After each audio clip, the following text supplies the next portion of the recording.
Hey everybody, welcome to this listen and learn segment of this week's edition of the Mediator. I have my friend Edward Underwood, and he is talking about his learning method. And Edward, tell us a little bit about yourself. How did you get in the education field? All right. Well, Brian, first of all, thank you for having me. Appreciate it. Really appreciate the setup you got here and Uh-huh. the time you took to have me on. So, a little bit about myself. I'm from a small town over in Western Pennsylvania. Uh-huh. I grew up on a horse ranch, Yeah. and just normal childhood, mother and father. Uh-huh. I went to high school, graduated from high school. I did pretty well. It Yeah. was high school was it is what it is. Yeah. It was what it was. Uh-huh. You know, I went to college. You know, college, it was all right. Yeah. Things happened, and so I got spun out of the college system. Found myself at home working in the mill, and I decided that this is not the path that I wanted my life to go on. Yeah. Yeah. So I decided to look around and figure out who needed the most help, and it happened to be the children around me Yeah. that I was Yeah. coaching. Yeah. And so I decided, I made up my mind that I was going to figure out something to help these children and help Uh-huh. these people keep from falling through the cracks that I fell through. Now tell us a little bit about now you're in the field of education, so you developed this learning method to assess the people to show them how they learn. Tell us a bit about that. Yeah, well, in my experience as a student, uh, no one ever asked me Uh-huh. about, no one ever addressed how I learned. Yeah. It was basically systematic. You sit down and at the time I went to school, the teacher was writing on the Yeah. blackboard Yeah. using overhead projector, Uh-huh. and then we'd put the stuff on the board and we'd look at it, write it down, and then he'd ask if we're done. They'd take it down and put another one up there, Yeah. Yeah. and then we'd get graded on that.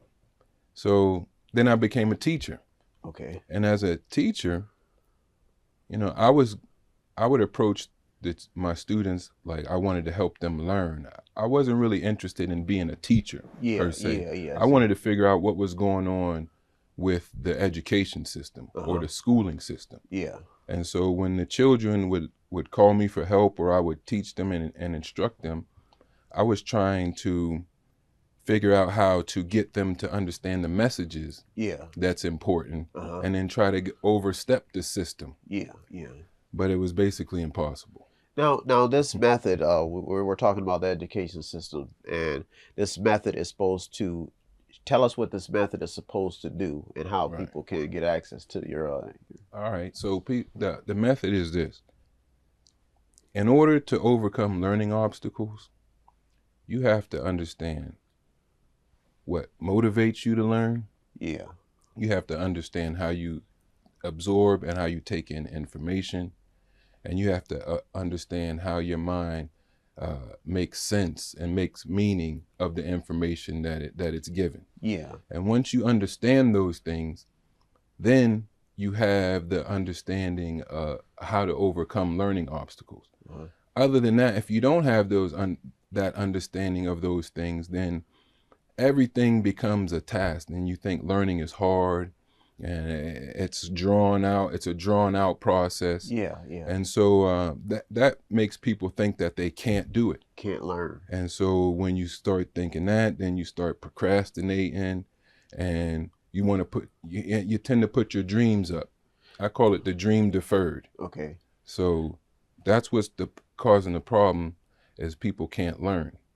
Now, this learning method, if you don't know, people, there's certain types of learning. You have visual learners, you have people who soak in information by reading. So this learning method is supposed to give them help to kind of see what type of learning they have. Yeah, see that what you said is kind of common. I mean, most people say, I'm a visual learner or I'm an audio learner. But I've come to find out when I've given out my assessment that people, they think they're one, they take in information one way, but when they're asked the questions, they realize that it might be another way, or it's a combination of one or the other. And then that understanding gives you the ability to say, okay, now if there's a subject that I want to learn, then these are some strategies and some tactics and some things that I could do to help get that information Yeah. into my mind so I could take it and make it part of who I am.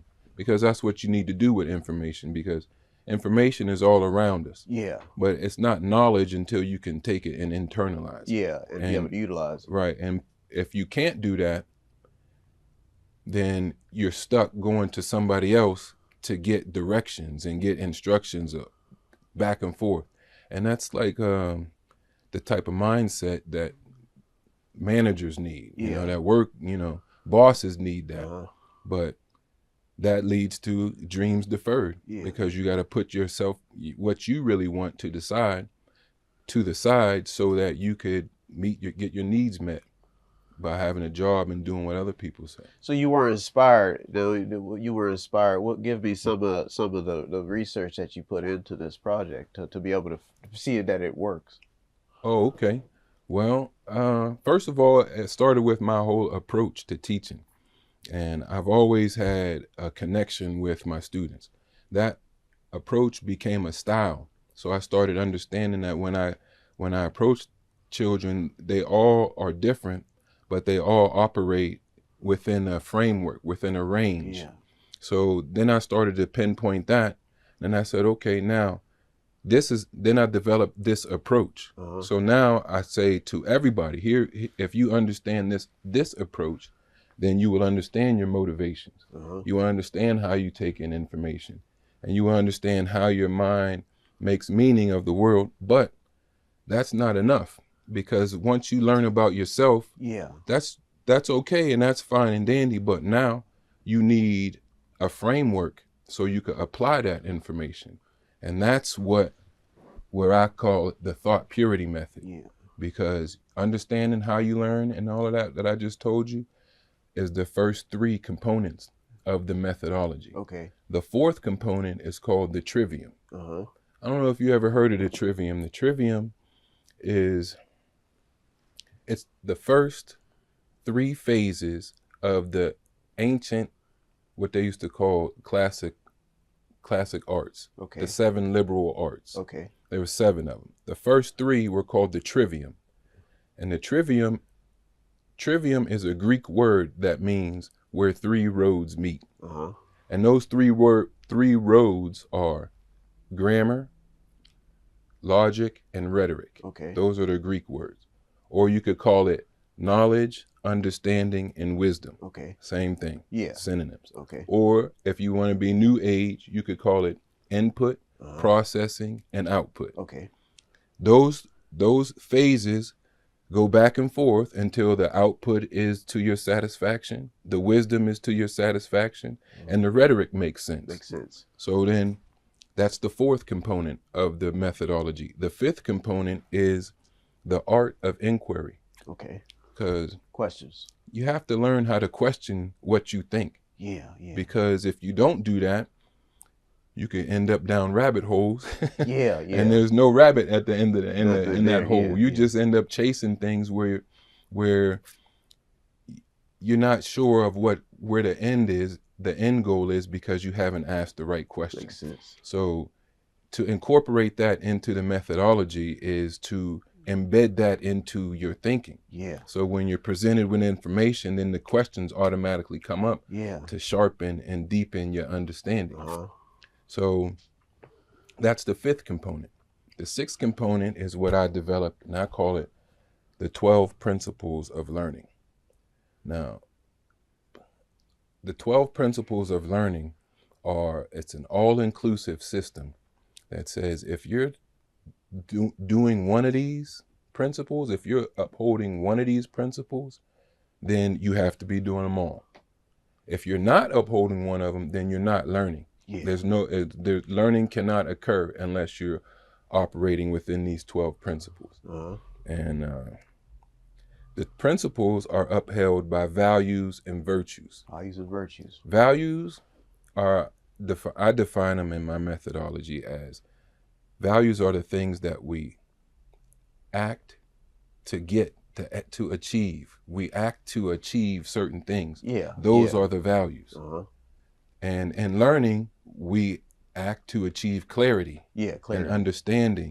You know, we want that. We want those things when we learn. Virtues are the actions that you have to do in order to achieve the goal or the value. Makes sense. Makes sense. So once you have those two, then that means you're living by the principle. Makes sense. And so to embed that ethical component into my methodology is like the questioning. So it goes back and forth. Like, am I being curious? That's that's the first principle. You know, am I practicing with love? You know, love for yourself. You know, am I being open? Yeah. Because a lot of people think that they know and they can't learn anything new because they won't let go of what they thought they knew. Stubbornness. So if you value growth, then you have to be receptive. That's the virtue. You have to be receptive. That means you're upholding the principle of being open. You understand? So there's 12 of them, and I could go through all of them, but I have them on my website, and you can check them out another time. Check out the website. But and then the last component is you address what I call the thought purity pyramid. So at the beginning, you identify what your learning obstacle is. In my assessment, you identify, is the obstacle have to do with environment? Does the obstacle have to do with your behaviors? Or maybe it has to do with some skills or capabilities that you have and you don't have or you don't know how to get. Perhaps it's your values. You value and you're trying to get the wrong thing. Or you don't have an identity as a learner. If you don't have an identity as a learner, all the other stuff is out of balance. And so therefore you don't have a purpose. And when you live without a purpose, anything goes. You follow anything that's shiny, you follow any trend, anybody that says something that sounds good, you follow them, and then you end up in a place where you don't want to be, and time is steady passing. Makes sense. Time is steady passing. When we come back, we're going to talk a little bit more with Ed, especially about the education system and how he views the current education system today. We'll talk a little bit about how you can maybe learn about his learning method and get access to it. We'll be right back here in the Mediator. Be Brown West. I'll be right back. Tune in and don't forget to subscribe to Method 8 Inc. YouTube channel. You can also watch free public entertainment. And don't forget to show some support by visiting www.method8inc.com by buying something, clicking something, watching something, or just reading something. You can also sponsor a program as well. That's www.method8inc.com. Buy stuff, watch stuff, or read stuff. What does Method8inc.com Media Center have that I need? Small prints, event consulting, photography, business consulting, technical consulting, entertainment consulting, fundraising advice, event videography, movies, news, publishing, media, books, entertainment, acting, broadcasting, public relations, access to the visual and performing arts, ink and black ink refills, audio recording, graphic design, theater, minor computer and cell phone repair, and they're located at 5648 Market Street in Boardman, Ohio from 10 a.m. until 6 p.m. every Monday through Friday. The list goes on and on. Method8inc.com. Buy stuff, watch stuff, or read stuff. Oh yeah! And yes, we are chipmunks.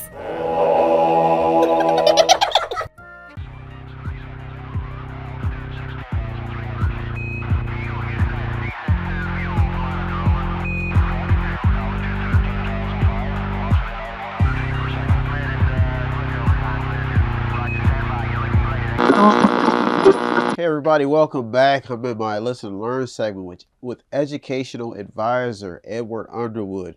Now Ed, today's current education system is in a lot of, it's in a terrible mess. You have students who are graduating, they can't get a job to pay for their education system. You have the current administration trying to do away with the education system. So you have private schools losing funding, public schools losing funding. They just cannot seem to find a way to get the system to work. So what are your views now? Seeing that you're an educational advisor, what are your views about the education system? That is a heavy concern that everybody's going through nowadays. I mean, if you looked at the nation's report card, anytime in the last 15, 20 years, you would see the reading scores declining, the math scores declining. You could think about all of the courses and the classes that they've taken out of the school system, music and trades and creative classes have been removed. So it's just been getting, the system is doing what it's supposed to do. Yeah. You understand what I'm saying? You can't, in my understanding, you can't be upset at the system. What you have to do is create something new that makes the system obsolete. Okay. So that's what I've done. So we could talk, and that's one of the things that drove me and compelled me to come up with a solution, because without a doubt, anytime a group of people my age or older get together, they talk about how messed up things are and how the way things used to be. Yeah. And then this new government comes in and they say, look, man, I don't know what's going to happen in the future. I don't know what's going to happen in the future, but I know the old system was not working. Yeah. If they say break this system up, so be it. But my approach is figure out who you are as a learner, and it doesn't matter what goes on outside. You could take control of your own education. And listen, education is supposed to ignite and start a flame. Education is not something that you get and you put and you fill it up and then it's done. That's not what education is. Okay. So when people go around looking for things, where can I go get education? Where can I go get education? What they need to do is stop and say, what am I truly interested in? Yeah. What sparks me? What am I motivated by? Yeah. You know, what is it that you know, I think about when you were a child. What is it that you used to do and forget about the time? You know, take that and work that until you could figure out something that you could do to make you happy. I've heard of people say things like, when you have children, you put Bible in one child's hand, they may become a reverend. You put some tools in another child's hand, or the child chooses the tools, they may become a construction worker. You put maybe a book in one child's hand, or by a child, she picks the books, she may become a librarian. Now, how they can apply your method is basically to sharpen these skills. So I guess the moral of the story is, do you think that children are born with certain abilities, certain passions? Hey, Brian, you just tapped on something really powerful, because let me tell you, genius is all around us. Yeah. Humans genius is all around us. It's just been snuffed out and stifled so much that you think it's rare. But every child, before they go to school, is actually a genius, and every parent knows it. And when their child goes to school, they get all excited, and they're all excited about somewhere to go and hanging out with their friends and people their age and all of that stuff. But that excitement only lasts until about the 4th grade. Yeah. When you can only be so excited to go line up and wait to do a thing you don't want to do. Yeah. You can only be excited for so long. And then that's when students, they either fall in with the system and start getting good grades, which leads to where? I don't know.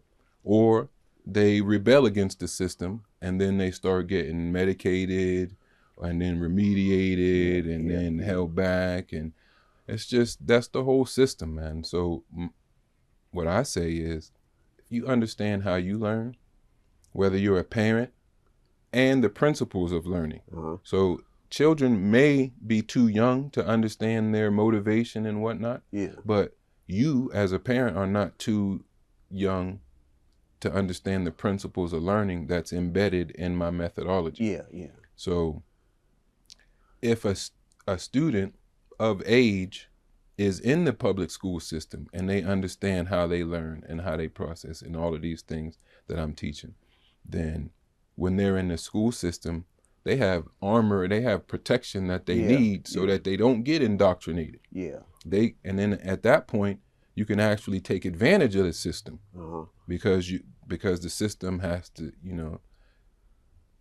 What I say is this: if I'm a student and I understand who I am as a learner and what I want, my goals, that's the main thing. and you're a teacher and I ask you, why are you teaching me this? If you can't explain it, then I have the right to leave. Yeah.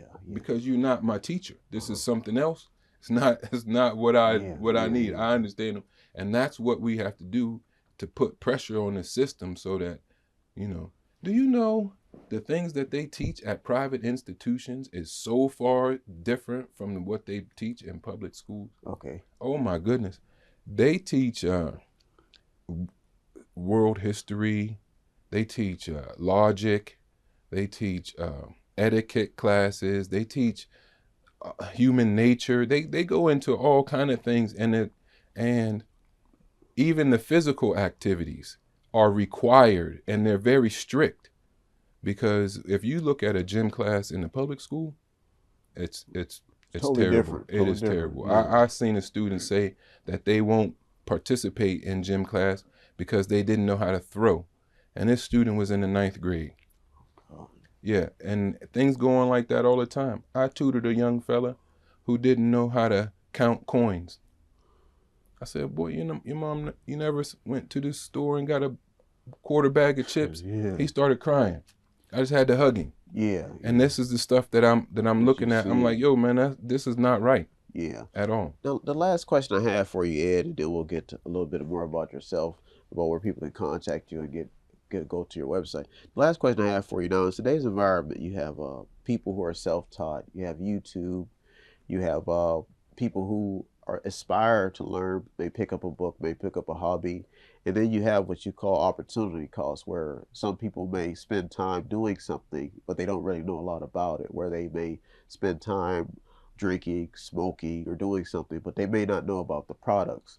So the question I have for you is, how can your learning method be implemented in today's environment, where you have the self-taughts, the YouTubes, the people who are aspiring learners, but they don't really dig a lot deeper into that profession? Tell us a little bit about that. Well, hearing the question, how you posed it to me, I would say that information is not knowledge. Okay? Makes sense. Information is not knowledge. We're coming out of the information age and moving into the age of knowing. Yeah. Okay, so just because you have information, it does not mean that you know why that is. It doesn't even really mean that you know how to use it. You just know the who, the what, the where, and the when. Yeah, but there's you said there's a process. Yes. And that process is how people can use your method. Correct. So the who, the what, the where, and the when is the first part of the trivium. Okay. That's the knowledge. If you don't know who, what, where, and when on any subject, then you're not even allowed to talk about the how, let alone the why. Yeah. You don't have the facts. Yeah. A lot of people start talking about the how and the why. They miss the whole first phase of the trivium. And that's when you ask them who or what or where or when, and they only got one or two questions. Makes sense. And that's why you got people going around saying, okay, this person says it very compelling, and they have a catchy message, so you get attracted to that because you don't have a purpose. Then they die out or something happens, and then you go to the next one. Yeah. And then you do that. So you got a lot of surface knowledge, but that's not going to get you what you want. You need to dig deeper. You got to put in the work. Knowledge is power only when it's applied. Makes sense. If you can't apply it, then you need to go back in one of those phases and get some more understanding, or get some more knowledge, or improve your output. So you feel that putting in the time, using that opportunity cost, basically, you can't be in two places at one time. If your mind is in the book, you're putting in time to apply your knowledge. If your mind is somewhere else, then you're basically saying that you need to go to the method and start applying skills to get into that base. So watch this. Watch this. The mind is a learning machine. You really can't ignore a thing. If you see it, you see it. If you hear it, you hear it. It is what it is. How you process that information of whatever you see is you using your mind. You understand? So if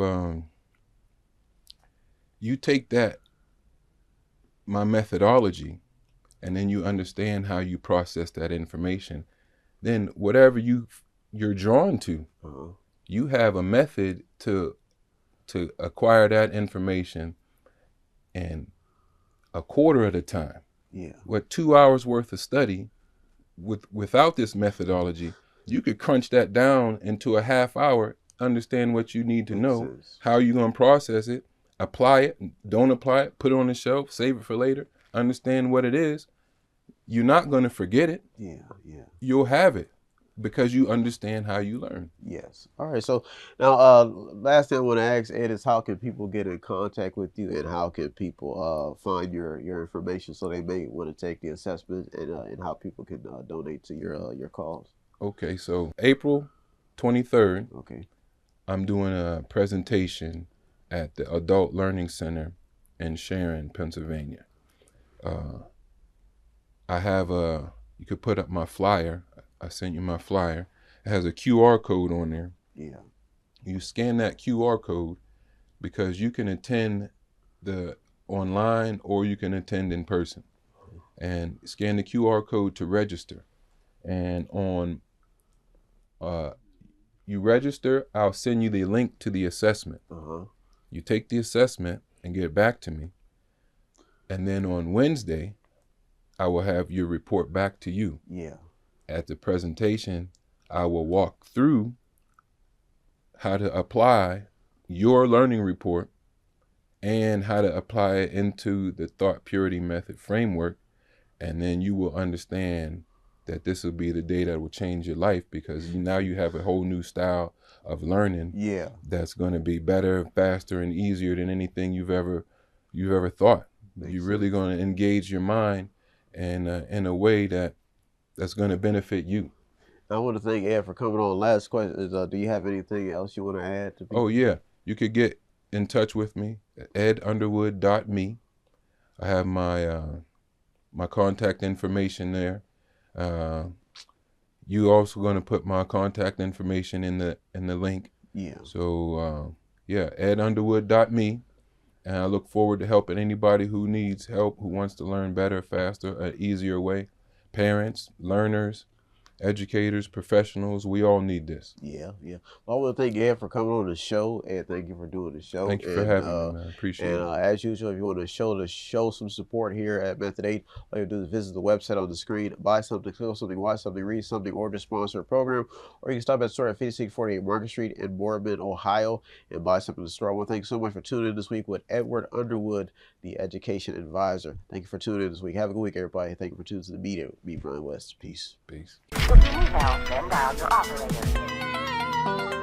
Have no fear, fellow citizens.